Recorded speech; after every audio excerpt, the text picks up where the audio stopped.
नित्यं सर्वदुःखादिको भवेत् ब्रह्मण्यं सर्वधर्मज्ञं लोकानां कीर्तिवर्धनं लोकनाथं महद्भूतं सर्वभूतमहोद्भवम् एष मे सर्वधर्माणां धर्मोऽधिकतमो मतः यद्भक्त्या पुण्डरीकाक्षं सवेदस्ये नरः सदा परमं यो महत्तेजः परमं यो महत्तपः परमं यो महद्ब्रह्म परमं यः परायणम्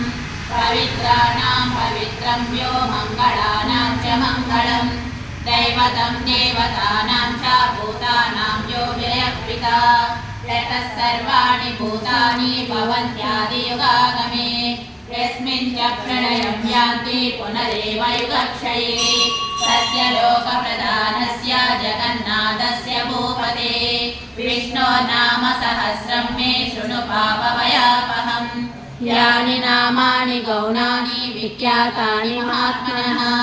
ऋषिभिः परिगीतानि तानि वक्ष्यामि भूतये ऋषिर्नाम्नां सहस्रस्य वेदव्यासो महामुनिः छन्दो अनुष्टं तदा देवो भगवान् देवकीसुतः अमृतांसोद्भवो बीजं शक्तिर्देवकीनन्दनः त्रिसामाहृदयं तस्य शान्त्यर्थे विनियुज्यते विष्णुं जिष्णुं महाविष्णुं प्रभविष्णुं महेश्वरम् अनेकरूपदैत्यानं नमामि पुरुषोत्तमम् अस्य श्रीविष्णो दिव्यसहस्रनामस्तोत्रमहामन्त्रस्य श्रीवेदव्यासो भगवान् ऋषिः अनुसृच्छन्दः श्रीमहाविष्णु परमात्मा श्रीमन्नारायणो देवता अमृतांसोद्भवो भानुरिति बीजम्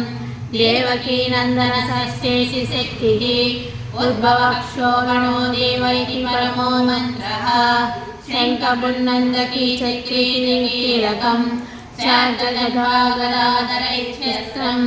रदाङ्गपाणिरक्षोभ्यैः नेत्रम् त्रिसामासामगस्सामेति कवचम् आनन्दं परब्रह्मेति योनिः